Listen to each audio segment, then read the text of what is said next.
How is it the first time that you flew into Saudi? Like, what were you feeling in the plane? Um, that's actually a good question. I was I was asking myself a lot of questions, Like, and I knew it was going to be special. I didn't know it was going to be that special, but from the beginning, I was conscious of how important it was.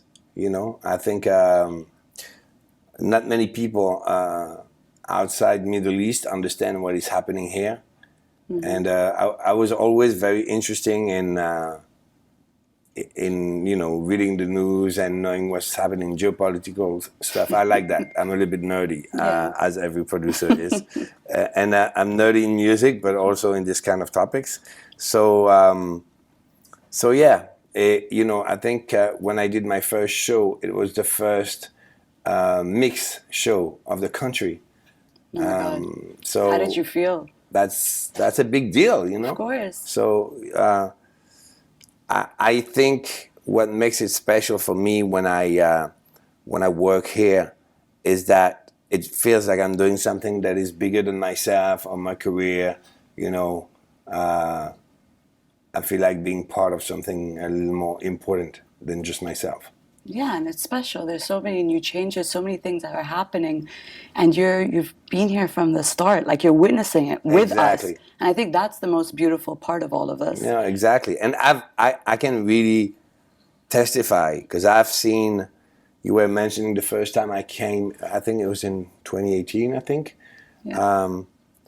And I was in Riyadh before, and I stayed there for a while, just hanging out with younger DJs that I met, and it's crazy in like a couple of years how different the country is. Yeah. It's unbelievable. Yeah. Like it's going so fast. It's really impressive. But how was the conversations that you had with them? And like, what do you feel that's happening in the future? And what do you feel about this whole movement as well? And how would you feel like you want to collaborate or? Of course. Yeah. Well, first I'm an artist. I play music for the people. That's the first thing. I'm not a politician. I just play music wherever people are inviting me. I feel like music was always the best way to bring people together. Of course, it's universal language. Yeah, absolutely. Yeah. And this was always my thing, bring people together. But of course, if I'm part of something that is, you know, about doing this even on a bigger scale, Yeah. it makes it even more special for me because that was my entire career, trying to bring people together. People from different social class together, people from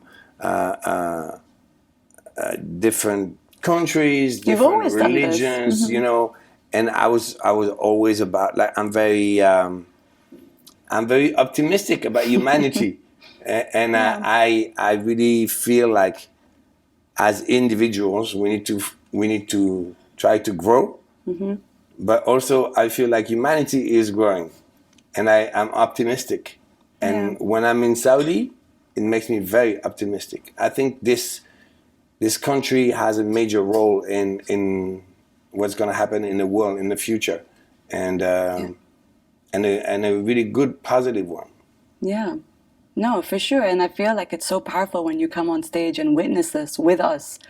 Like it's No, it's incredible. Yeah. I was very humbled. I was very honored to be a part of something because I've seen the reaction of people. Like to me, certain things that I think are normal, Yeah. but they're not. Because what happens in Europe, in America, we take a lot of things for granted because we always had it since we were kids. But I see it with the reaction when I speak to young people. Yeah, sometimes I go to the restaurant like a normal guy, and I speak to people. First, I think Saudis are incredibly nice and open and Hospitable. No, This but is really, this is the core of it. it's Yeah, of incredible. course. Because I didn't know that. I didn't know how they were gonna react to foreigners. I had no idea, you know. Yeah. And really, like, of course, some people recognize me, but even some people that don't recognize me, everyone is always so nice. So, and I love speaking to people, you know. And Yeah. I just, I just see how important what it means to all the youth, you know, to have concerts, to to have these moments. Um, it's not like any other concert that I can give in the world. It's Yeah. different. It has a deeper meaning. I think what I was thinking about is everywhere in the world, so much has already happened. Yeah. So many things have already happened. We've already witnessed it. We've already been a Yeah. part of it. People are spoiled. So yeah, It's true. it is, It's true. and so I think a lot of us came back to the region and to Saudi specifically because this is all new to us as well. Like we've always been like going out internationally, being like, oh, there's so much going on. We're all flying back in now Yeah, to be it's like, we amazing. want to witness what's happening here, but also be part of this beautiful journey that it's raw. Like it's a beautiful canvas ready for us to work with. And I think that it's beautiful that you're going to be not only part of it, but you've seen it from the beginning. Exactly. So you're Exactly. very much embedded in this journey with us. Completely. And I'm like I said, you know, it's, of course, you know, it's not my, I'm not part of this movement, but I'm witnessing it. And I'm, you know, I do what I do, which is, you know, trying to give a good time to people. Yeah. But I can, like I said, I can see it has a deeper meaning. But you are part of it because you're making people happy and you're getting the joy. You see it in their eyes when you perform. So yeah, you're very much part of it. Well, that's what I'm trying to. I'm trying to make people happy. It's a very simple definition, Yeah. but it's very true. You Yeah. know? And I think you know, human beings, they need to connect to be happy. Yeah. And music is this incredible way of connecting with people. Yeah, of course. It's like a cultural exchange with no words. And I think that's the most beautiful part of music in general. And I think I want to know more about what you're doing as well, like with the future rave. Like, tell me more about this and go deep. So, okay, so this is a little more like of a nerdy conversation. But the other one was pretty deep too, by the way. We went hard, like on a deep conversation. I cannot have basic conversations. Yeah, I'll tell you this I like from now. no small talk. I like it. If you want to go basic, like, what do you feel about the weather? No, well, future rave. You know, like I've been doing this 20 years now. Mm-hmm. Actually, way more, but like successfully for 20 years. And it's because I've been trying to reinvent myself on a regular basis. And future rave is a new sound that we created with my friend Morten. And it was just the result of our frustration, you know, because music is always like cycles, you know, and it's always the same. There's a type of music that comes from the underground, then it becomes trendy, then becomes commercial, and then people get tired of it and up to the next one. And, you know, I was one of the people that started EDM, and at some point I got really saturated by the sound. And it was like, okay, so what's cool is to play underground. But when I'm playing big festivals, it doesn't really work because it's music that was made for clubs and not for big festivals. So I have the choice between being cool and people being a little bit bored, or being or giving a good time to people, but then playing music that was feeling so old.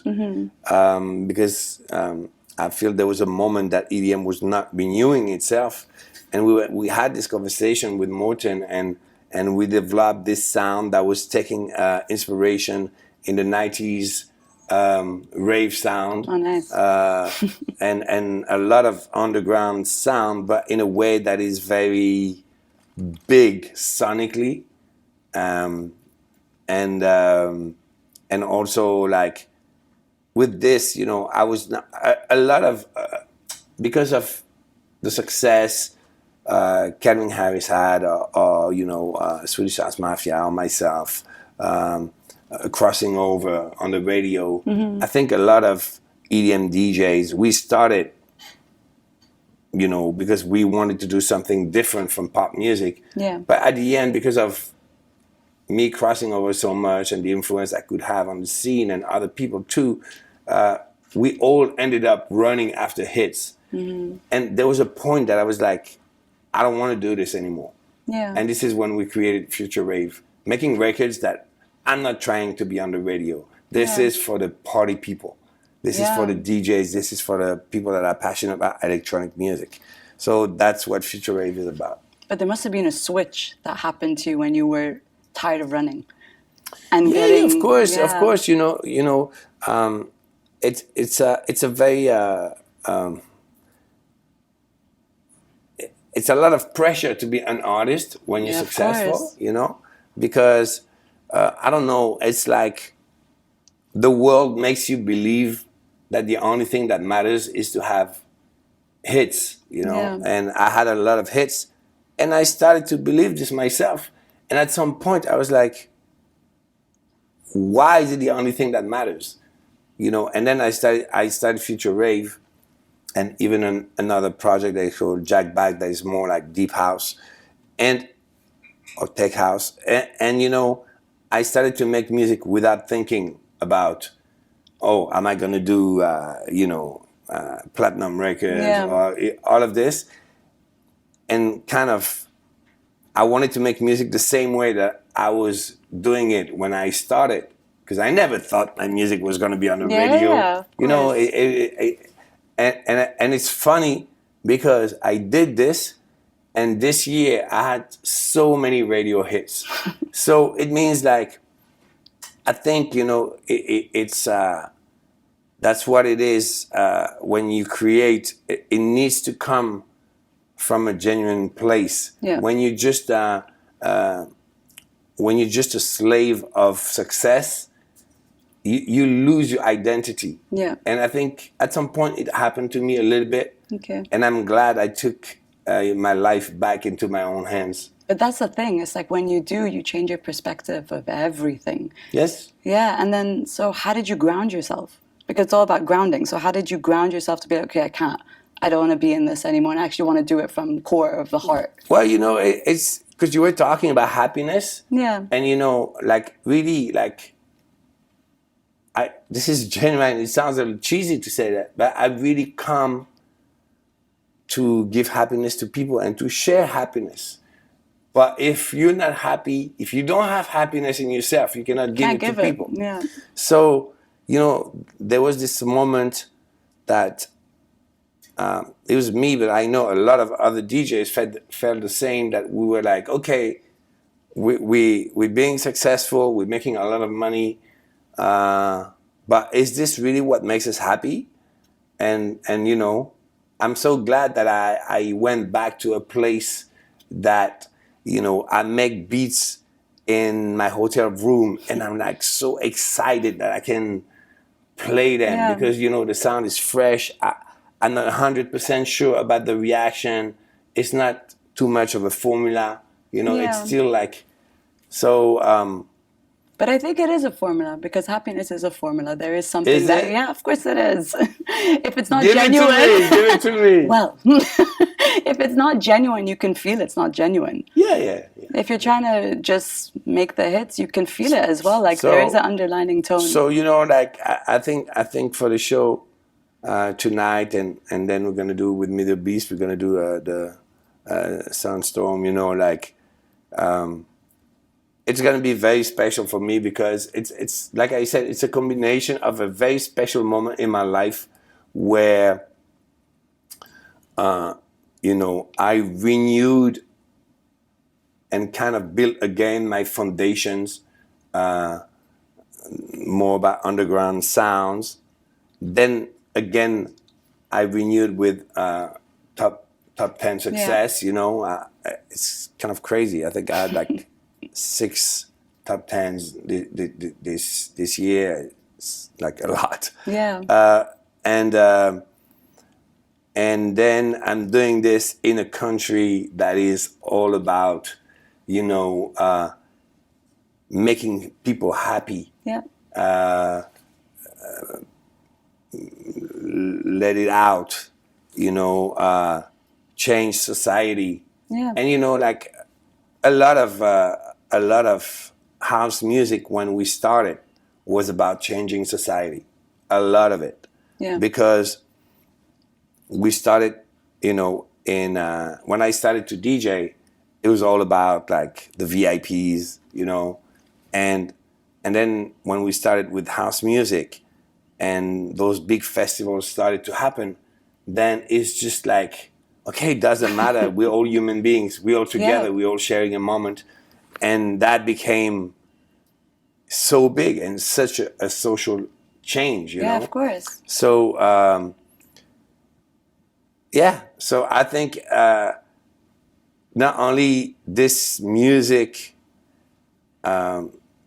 it's kind of crazy for me. Let's say I feel like what I've seen at the early stage of my career, Yeah. you know, I can feel it again here when I perform. Which And is it's so, you know, it's so like unique. to see a Yeah. social change together with the music. And I think music has a very important role to play. Of course. Of course. It comes with the whole movement as well. Mm-hmm. So do you think Saudi's ready for a nightlife? Of course. I think Saudi's It's already had one. nightlife is already there. It's just that it's not being seen. Now it has a limelight. You know, like, you know, there's a theory that when you don't see it, it doesn't exist. Mm-hmm. But in the case of Saudi's nightlife, I think Saudis, they love to party. Yeah. You know, It's in the blood. and it's just not organized yet. You know, and I think when and it's happening in a moment. You know, when I see the reaction of the people when I play, I'm like, ooh la la. You know, that's gonna be crazy. Like the next Yeah. years. Yeah, You for know, sure. so that's why I'm so happy and proud to be there from the beginning and to witness this. You know, it's Yeah. wonderful. I think there's a lot. There's a lot coming. Yes. Okay, so an easy question now, because that was really like, I took you to a journey. So an easy one is, okay, if you were stuck on an island, 3 items that you'll take. My laptop for sure. You know, because Or how are you gonna, that's how I make music. yeah, but how are you gonna plug it into anywhere? I know I need electricity. Come on. Hi. Oh, you mean without electricity? Nothing. You're on an island. God. A barren island. Nothing. You got nothing. You got sea around you and animals. I guess I would.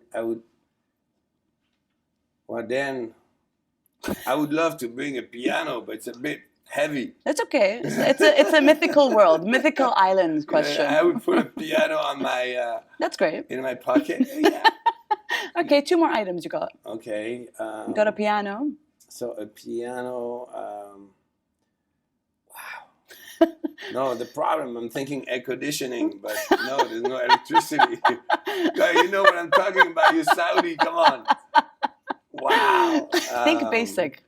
Like. I can't believe how quickly you answered all the other questions, and the easiest one that I thought was going to be easy. You can bring a friend. Oh, I can bring a friend? Yeah, it's anything you want. Oh, but I don't consider human being things. But then, of course, I would bring. But then, you know. It's getting stressful, that's isn't it? easy. It's getting okay. That's too easy. But that's one person. I would. No, I would bring my 2 children. I would bring my girlfriend. And No, then that's it. I'm No. happy. The 2 children count as people, and so that's it. 3. No piano. No piano. No, well, listen. If I need to choose between a piano and my children, I would choose my children. I love music, but I love my children more. Maybe you can make a piano there. You guys can make a piano. Okay, perfect. Thank you. So you're the first Saudi DJ resident. Yes. That's a big deal. That's like a medallion you got. Well, How do you feel about that? I've been the first of a lot of things. Yeah, this is one for like all of us. That's a big one. And no, but look, it's for me. You know, life is very simple. You know, Yeah. if I come, I have a good time, I come back. If I don't have a good time, I don't come back. Don't call me. So you know, every time I come here, I'm having an amazing time. Yeah. I think people are wonderful. It's funny, you know, because I'm telling you honestly, sometimes I get upset watching or reading things about Saudi when I'm home, and it's like the biggest like I feel like the world doesn't understand what is happening and how important it is. So like I said, I'm honored to be part of it, and I'm just enjoying it. So of course, you know, if they invite me to come again and I'm having a good time, why not? So yeah, I took this residency, and I'm ready for some more. You know, I love it. Yeah, I mean, it's so interesting because this conference is the first time we're doing this conference. And we want to start dialogue. It's just to start the dialogue to see what we can do to build the copyrights, to build the infrastructure, to build everything and bring it all together, as in what's the right kind of direction. I think it's about creating a scene, you know, because the places where I have residencies, not many. It's only Ibiza and Las Vegas. Okay. And Ibiza, I've been there forever. There was always a scene. Yeah. And it's like, you know, it's like a subculture. And so it comes from almost like a tribe. It's funny because you have tribes in Saudi. We also have tribes, but they're more about house music. It's a different kind of tribe. So you know, but it's kind of similar actually. But it's the same idea, you know. It's something that brings people together and make them connect and be part of a group, and they have their own language, kind of, you know, their own codes. So this is how it started in Ibiza, and I've been through the whole journey. And I remember when they started to book me in Vegas, I hated it. Because, you know, there was no scene. So, you know, I would come and I felt like, okay, they went to see the best magician in the world the day before, and today they go to see the best DJ. But they don't really make a difference, you know. And what I've witnessed that is incredible, that is very interesting, is in Vegas, they have been able to create a scene from zero. Just by educating people, just by inviting DJs. So at the beginning, people did not really get it. So it was a bit frustrating when I was playing. And then slowly, by explaining, educating,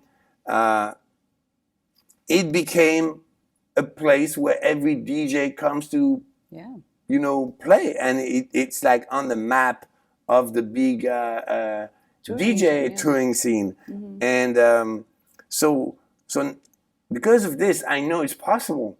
I know it's possible to create it if people have really the desire to do this. Exactly. And also for the economy, I know in Vegas it became huge because entertainment in Vegas became as big and even bigger than gaming, which is crazy when you think about it. You know, which is really insane.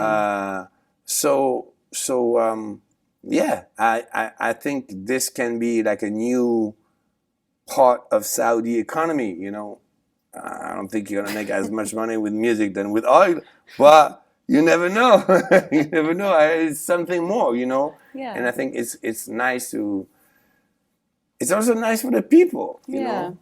Yeah, for sure. And it's the first year. We want to see there's so many different challenges and so many different pockets of things that we need to sort out, to solve, to start building.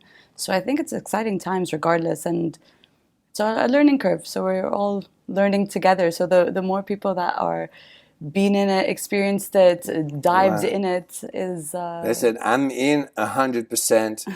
And like I said before, you know, I play for the people. And I love the way you describe it, that it's just about making people happy. Yeah. And, you know, when people are happy and they have enough money to eat, You're good to then go. we don't have problems. But it's true. Yeah, no, it is true. You know, It because is. you know, like people, they go on war, they hate each other, there's racism, and there's all of this.